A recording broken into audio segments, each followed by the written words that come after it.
for the sermon.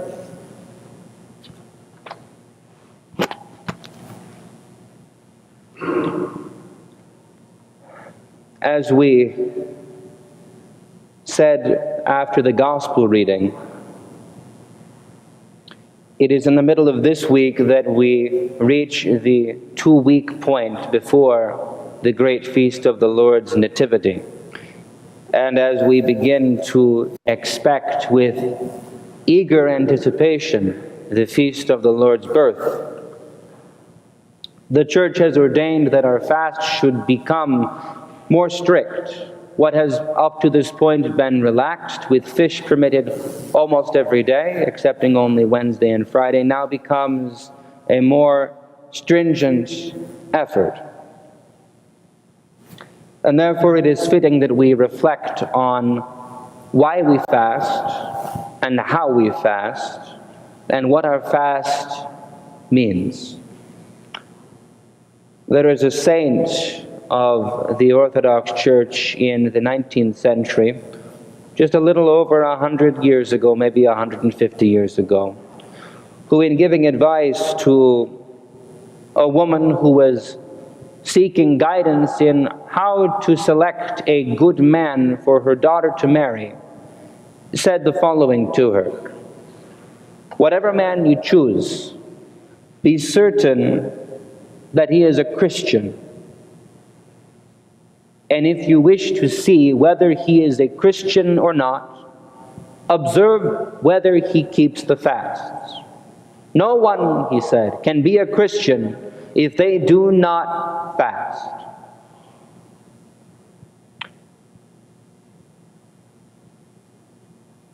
Now, these are hard words for us to hear, because none of us like to fast.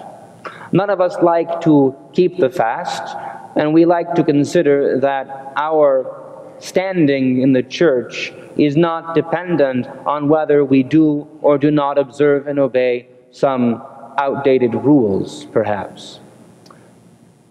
But we do not need to discuss whether or not the rules are outdated.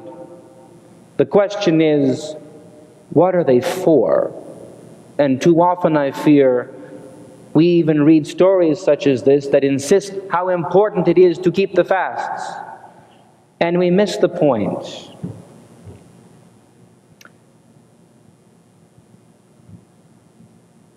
Too often we think that the full intent of our Christian life is that we justify ourselves before God, that He accept us and embrace us because we have shown ourselves worthy by a fitting obedience to His word and to His will. And oftentimes it makes sense then that in this day of deep skepticism about such apparently arbitrary rules, we question whether God would really care whether we do or do not eat meat on a specific day. Why does it matter? If we think about fasting in this way, we miss the point. Although we all do it every now and again. We think, this is the rule, I have to keep the rule or God won't like me. Not to reduce it, but we've all thought this at one time or another. And then we've all thought, that's kind of a silly God if He doesn't like me just because of what I put into my mouth or don't. And even Jesus says it's not what goes into a mouth that makes him unclean, but it's what comes out of a man's mouth. So, we can argue to ourselves that God doesn't really care what we eat. But we care. And that is the point. Not that we please God by fasting. The Church did not find some hidden knowledge that Christ gave His apostles, saying, if you don't fast on this day and this day and this day, when you get to heaven, St. Peter won't stamp your ticket. Sorry. That's not how it works. We fast because of the work that it accomplishes in our hearts. It changes us. It affects us. And in this day and age, how many young people and old people run helter-skelter for some real experience? We yearn to be affected. We go to the movies. We go to concerts. Either classical music concerts or rock concerts, I don't know. Either way, we want to feel something. We chase after relationships, seeking to feel something from them, seeking to get something from the other person. But true feeling, a true change in our way of being, is at the doorstep if we can only learn to fast correctly. So far I have been a little helter-skelter in this sermon, but now let us be very clear and precise. When we fast, the intent is simply that we create space in our life, which then we turn to Christ and ask Him to fill. I can say it no more clearly, no more simply than that. We fast. We do not eat what we could eat, what we want to eat. We feel the hunger in our belly, and recognizing what emptiness feels like in our stomach, we learn to recognize too the emptiness in our heart, because they are of a kind. And taking that emptiness in our heart, we turn to Christ and we ask Him to fill it. This is why Saint Seraphim says, if a man or a woman does not keep the fast, they are not a Christian. If a man or a woman has no consciousness of lack, of need, of weakness, if they have not learned to turn to Christ for strength, then wherever they were baptized, whatever they call themselves, wherever they go to church, they are not living a Christian life. Because to be a Christian is to stand with arms and heart wide open, looking to the Lord and asking Him for mercy.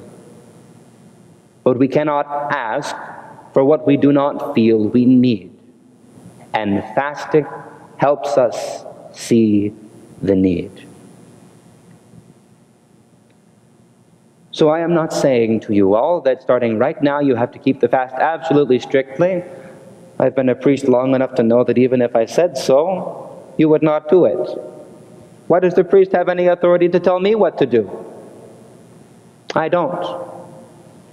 The priest, the church, Christ Himself only have authority over you if you give it to them. And you can only give your obedience, your submission, or even your willing, I'll at least try it out, your willing assent. We cannot force you, and I will not judge or criticize or say a word if I see any of you eating anything for the next several weeks. It is your concern.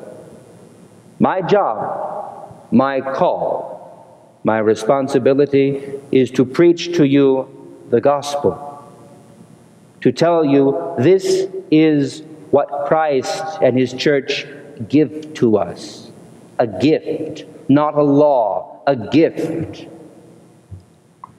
of guidance, of support, of assistance in the way of life and the path of salvation.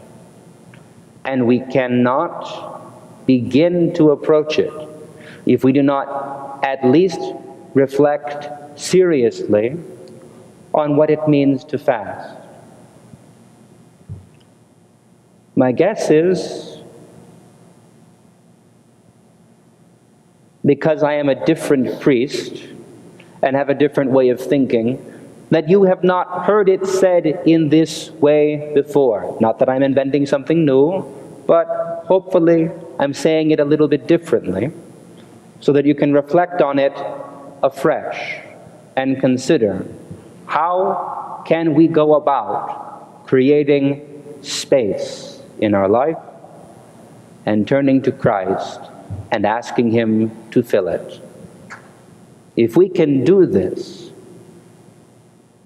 then Christmas will be a time of rich blessing for us all. We will come to the church. We will come to the cave in which the Lord lies as a newborn babe, and understand that here is the very gift of God for salvation. Here is the fulfillment of our every prayer and need. Here is the pearl of great price. Here is everlasting life, the fulfillment of every need, of every desire, of every hope and prayer that human beings have ever offered up to a God. I pray that we may be blessed together, that we may rejoice together from the heart as we receive Christ to fill every need. God bless you all, and have a good week.